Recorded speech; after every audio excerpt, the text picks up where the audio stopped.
Hi friends, നമുക്കിന്നൊരു butter chicken ഉണ്ടാക്കിയാലോ? അതിനായിട്ട് ഞാൻ കുറച്ച് ചിക്കൻ എടുത്തിട്ടുണ്ട്. എത്ര കിലോ ഉണ്ടെന്നൊന്നും എനിക്കറിയത്തില്ല കേട്ടോ.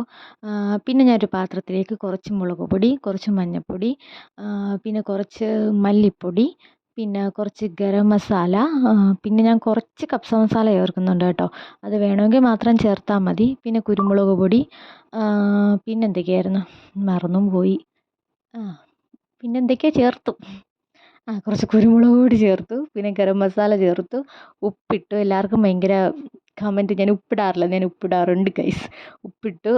പിന്നെ എന്താണ്, കുറച്ച് വിനാഗിരി ഒഴിച്ചു, ഒരു നാരങ്ങ പിഴിഞ്ഞൊഴിച്ചിട്ടുണ്ട്. ചിലപ്പോൾ ഈ ഉപ്പിടുന്ന വീഡിയോസൊക്കെ ഞാൻ ചിലപ്പോൾ എടുക്കാൻ മറന്നു പോകുന്നതായിരിക്കും കേട്ടോ. എന്തായാലും ഉപ്പിടാതിരിക്കില്ല കേട്ടോ, ഉപ്പിട്ടിട്ടുണ്ട്. എന്നിട്ട് നല്ലതുപോലെ മിക്സ് ചെയ്യുക. നല്ലതുപോലെ മിക്സ് ചെയ്തിട്ട് ഞാൻ അപ്പോഴത്തേക്കും കുറച്ച് ഇഞ്ചിയും വെളുത്തുള്ളിയും എന്താണ് ജാറിനകത്തിട്ട് അടിച്ച് വെച്ചിട്ടുണ്ടായിരുന്നു, പേസ്റ്റാക്കി വെച്ചിട്ടുണ്ടായിരുന്നു. ഇത് നല്ലതുപോലെ അതിനകത്തോട്ട് നല്ലതുപോലെ മിക്സ് ചെയ്യണം കേട്ടോ. നല്ലതുപോലെ കൈ കൊണ്ട് നല്ലതുപോലെ മിക്സ് ചെയ്തിട്ട് ഞാൻ ചിക്കനും അതിനകത്തെടുത്തിട്ട് ചിക്കനും നല്ലതുപോലെ പുരട്ടി കുറച്ച് നേരം വെച്ചേക്കണം. എന്നിട്ടൊരു പാനിലേക്ക് ഞാൻ കുറച്ച് സൺഫ്ലവർ ഓയിൽ ഒഴിച്ചേക്കുന്നത് കേട്ടോ. എന്നിട്ട് ചിക്കനും അതിനകത്തിട്ട് വറുത്ത് മാറ്റി വെച്ചിട്ടുണ്ട്. ടൈം ഇല്ലാത്തതുകൊണ്ടാണ് ആ വീഡിയോ ഒന്നും എടുക്കാനത്. ചിക്കൻ വറുത്ത് മാറ്റി വെച്ചിട്ടുണ്ട്. എന്നിട്ട് കുറച്ച് ബട്ടറാണ് ഞാൻ ഈ പാനിലേക്ക് ഇട്ടേക്കുന്നത്. ബട്ടർ നല്ലതുപോലെ മെൽറ്റായി വരുമ്പോഴത്തേക്കും ഒരു 3 സവാള, തക്കാളി, വെളുത്തുള്ളി, ഇഞ്ചി, പിന്നെ എന്താണ് പച്ചമുളക്, അത് നമ്മുടെ ആവശ്യത്തിനനുസരിച്ച് നമ്മൾ ചിക്കൻ എത്രയുണ്ടോ അതനുസരിച്ചാണ് നമ്മൾ ഈ സാധനങ്ങളൊക്കെ എടുക്കേണ്ടത് കേട്ടോ. എന്നിട്ട് ഇത് നല്ലതുപോലെ നമ്മൾ എങ്ങനെയാണ് മിക്സ് ചെയ്ത് വെക്കണം. കാരണം ഇതിനകത്ത് ഈ ഉള്ളിക്കകത്തു നിന്നുള്ളൊരു വെള്ളമൊക്കെ നല്ലവണ്ണം ഇതായിട്ട് വരണ്ട് വരും. അപ്പോഴത്തേക്കും കുറച്ച് അണ്ടിപ്പരിപ്പ്, കുറച്ച് കാഷ്യൂ, ഞാൻ കുറച്ച് തോനെ ചേർത്തിട്ടുണ്ട് കേട്ടോ. അതിനകത്തിട്ട് നല്ലതുപോലെ അതൊന്ന് വരണ്ട് വരുമ്പോഴത്തേക്കും കുറച്ച് മുളക് പൊടി, കുറച്ച് മല്ലിപ്പൊടിയും, മല്ലിപ്പൊടി മുളക് പൊടിയൊക്കെ നിങ്ങൾക്കറിയാമല്ലോ, നമ്മൾ എടുക്കുന്ന സാധനത്തിനനുസരിച്ച് വേണം ചേർക്കേണ്ടത്. കുറച്ച് പെരിഞ്ജീരകം, പെരിഞ്ജീരകം അല്ല, നല്ല ജീരകം. ചില സ്ഥലങ്ങളിൽ ചെറുജീരകം എന്ന് പറയും. ഞാൻ ചെറുജീരകം കുറച്ച് ചേർത്തിട്ടുണ്ട്. ഒരു ഒരു കുറച്ച്, അത്യാവശ്യം കുറച്ച് ചേർത്തിട്ടുണ്ട് കേട്ടോ. എന്നിട്ട് ഇതെല്ലാം കൂടെ നല്ലതുപോലെ ഈ മസാലയുടെ പച്ചപ്പ് മണം മാറുമ്പോഴത്തേക്കും, ഇത് ആറി കഴിയുമ്പോഴത്തേക്കും നമ്മൾ ജാറിനകത്തിട്ട് ഈ മസാല ഐറ്റംസ് എല്ലാം കൂടെ ഒന്ന് അരച്ചെടുക്കണം.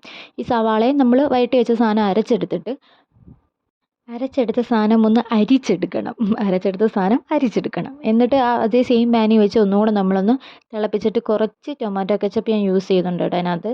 എന്നിട്ട് നല്ലതുപോലെ തിളച്ചിങ്ങനെ കുമാന്ന് വരുമ്പോഴത്തേക്കും നമ്മുടെ ചിക്കൻ പീസസുകൾ അതിനകത്ത് ഇട്ട് കൊടുക്കണം. അതിനകത്ത് 2-3 പീസൊക്കെ ഞാൻ കഴിച്ചു. എന്നിട്ട് കുറച്ചിട്ട് കൊടുത്തിട്ട് പിന്നെ കൈ കൊണ്ട് നമ്മുടെ കസ്തൂരി മേന്തിയാണ്, അത് കുറച്ച് കൈ കൊണ്ടൊന്ന് ഇങ്ങനെ ഒന്ന് പൊടിച്ചിട്ട് കൊടുത്തിട്ടുണ്ട്.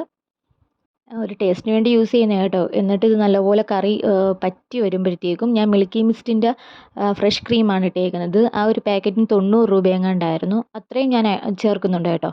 എന്നിട്ട് നല്ലതുപോലെ അതൊന്ന് ഇളക്കി, ഇളക്കുമ്പോൾ തന്നെ നല്ല രസമാണ്, നല്ലൊരു കുറുകുറാന്നിങ്ങനെ ഇരിക്കും. എന്നിട്ട് അവസാനം ഞാൻ എന്തോ എടുത്ത് കുറച്ച് മല്ലിയിലയും കൂടെ അതിനകത്ത് ഇട്ട് കൊടുക്കുന്നുണ്ട്. മല്ലിയില ഇങ്ങനെ പിച്ചിക്കറി ഇട്ട് കൊടുക്കുന്നുണ്ട്. എന്നിട്ട് ഏറ്റവും അവസാനമാണ് ഞാൻ കുറച്ച് ബട്ടറും കൂടി ഇട്ട് കൊടുക്കുന്നുണ്ട് കേട്ടോ. വളരെ കുറച്ച് ബട്ടർ, അധികം വന്നത് കളയണ്ടല്ലോ എന്ന് വിചാരിച്ചിട്ട് കൊടുത്തതാണ് കേട്ടോ.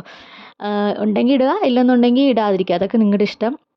എന്തായാലും ഞാൻ കുറച്ചിട്ട് കൊടുത്തിട്ടുണ്ട്. അത്യാവശ്യം നല്ല ടേസ്റ്റും ഉണ്ടായിരുന്നു. അത്യാവശ്യം നല്ല ടേസ്റ്റുള്ള സാധനമായിരുന്നു അത്. എല്ലാവരും ഒന്ന് ട്രൈ ചെയ്ത് നോക്കണം. സോറി ഗൈസ്, തൊണ്ടയിൽ കിച്ച് കിച്ചാണ്, അതാണ് ഇടയ്ക്ക് ഇങ്ങനെ ചുമയ്ക്കുന്നത്. എല്ലാവരും ട്രൈ ചെയ്ത് നോക്കണം. അടിപൊളി സാധനമാണ്, വെറുതെ പറയുന്നില്ല, ട്രൈ ചെയ്ത് നോക്കണം.